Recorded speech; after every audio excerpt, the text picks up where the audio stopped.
Erev Tov Rabotai, we are continuing with our Mishna Yomi, Masechet Beitzah. We are up to Perek Gimel Mishnah Chet. Today's Mishnayot should be Leilu Nishmat Neria ben Svetlana Aranbayev and Eliyahu ben Bulchai Israelov Menuchatam beGan Eden Amen and Avdi ben Chaim Lachaim for the Refuah Shelema of Bacha bat Esther and Daniel Shalom ben Rosa Betoch Shacholei Israel.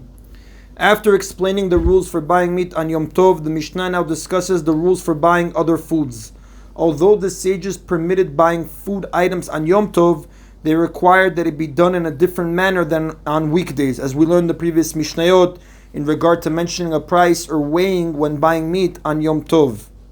For this reason, they prohibited making precise measurements of the foods being sold. Our Mishnah discusses the extent of this rule. The Mishnah begins, Omer Adam leChavero, maleli kli ze aval lo bamidah.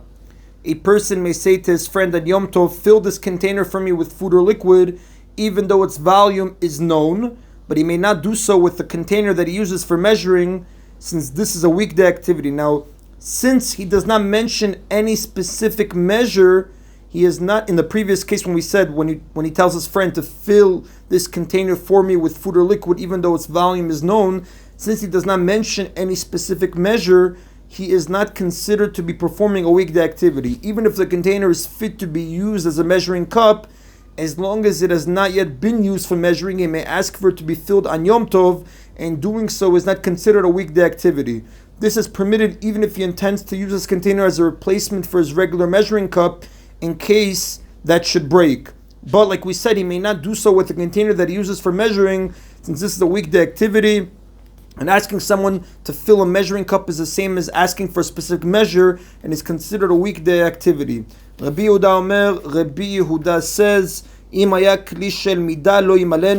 if it is a container fit to be used for measuring, even if it has never been used in that way, he may not ask his friend to fill it. And the Rav does tell us, the halacha does not follow the opinion of Rabbi Yehuda.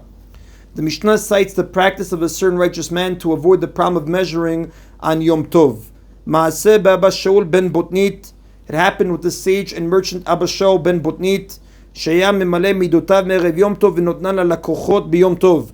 That he would fill his measures before Yom Tov and then give them to his customers on Yom Tov. In this way, he could sell them precise amounts of wine and oil without violating the prohibition of measuring on Yom Tov. There is no prohibition to buy a precise amount, only to ask for it or measure it on Yom Tov. The Mishnah cites other views concerning his practice. Abba Shaul Omer, Abba Shaul, another Tana with a similar name. This is the well-known Abba Shaul whose opinions are mentioned throughout the Talmud. His father's name is unknown. So Abba Shaul says, Af b'Moed osechen mipnei berure hamidot.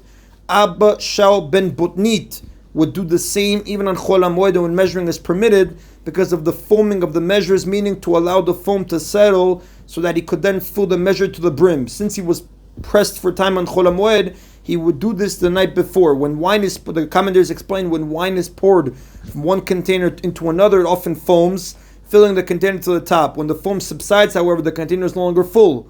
So Abba Shaul ben Botnit would normally wait until the foam subsided and then add more wine before giving it to the customer. However, during Chol HaMoed, when people were not busy with work, they would spend more time studying Torah and would also ask questions of the sages. Since Abba Shaul ben Botnit was a sage as well as a merchant, he was busy answering questions throughout the day and did not have the time to fill his measures as carefully as usual. Therefore, during Chol HaMoed, he would fill his measures the previous night when people did not come to him with questions. This follows the Tosfot Yom Tov and Rashi's second explanation. The Rav follows a different reading of the Mishnah, but we're reading it how the Art School Elucidated has explained it in their notes. The sages say he would do so even on weekdays because of the draining of the measures, that is, to allow the oil he was selling to drain overnight from the measuring cups into the customer's containers. Liquids such as oil drain very slowly due to their thickness.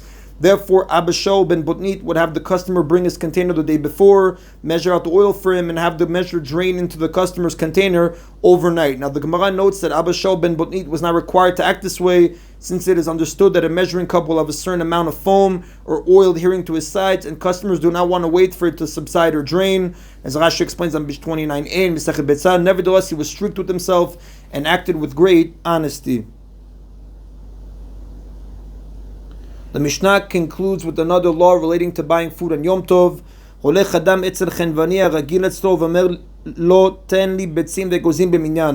A person may go to a storekeeper with whom he is a regular customer, whoever trusts him to pay after Yom Tov, and say to him on Yom Tov, give me a specific number of eggs or walnuts, for example, 20 eggs or 50 walnuts, as the Gemara says on page 29b, because it is common for a private person to count items this way in his home. For example, a person might say, we need to cook 10 eggs for the meal. Mentioning the number of items one wants is therefore not an act specifically associated with buying and selling, and therefore is not forbidden as a weekday activity. Now he mentions a number only because that's what he needs to use, not to determine the price that he must pay. And that is the end of Perek Gimel Mishnah Chet. We continue now with Perek Daled Mishnah Aleph. As we learned in the previous chapter, the sages prohibited certain activities on Yom Tov because they resemble weekday activities, and doing them on Yom Tov would make it seem like an ordinary day. This Mishnah gives two more examples. The Mishnah begins, Hamevi chadeyayin mimakom lemakom lo yiviem bisal uvkupa.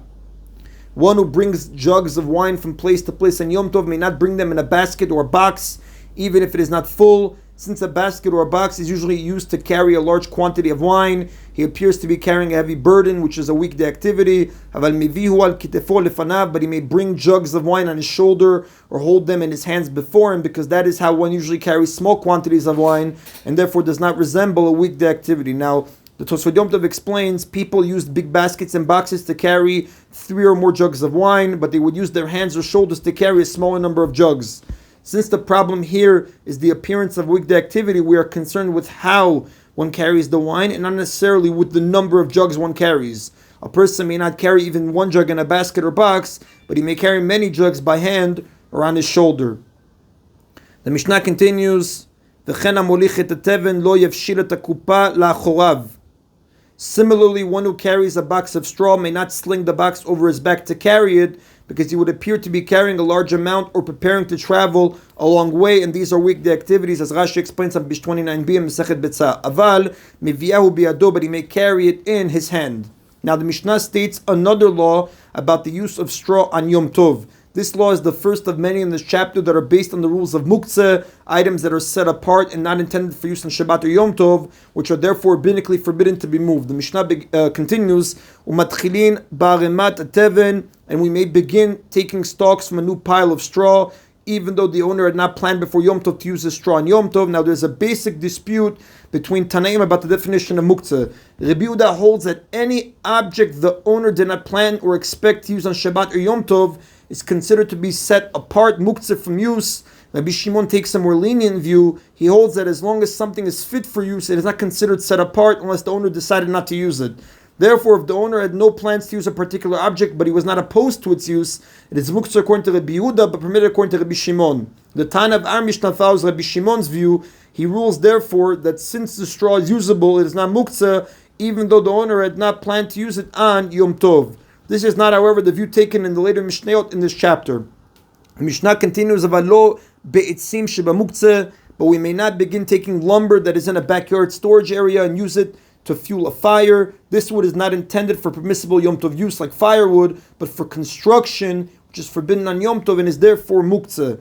The Mishnah refers to large beams of cedar wood that are valuable and which the owner does not allow to be used for anything besides their intended purpose, which is construction. Therefore, they come under the category of muktzeh for fear of financial loss, muktzeh machmat cheson kis, which is forbidden even according to the Tana of our Mishnah. However, if the owner had already begun taking this lumber for firewood before Yom Tov, he has shown that he does plan to use it for this purpose, and therefore it is not muktzeh.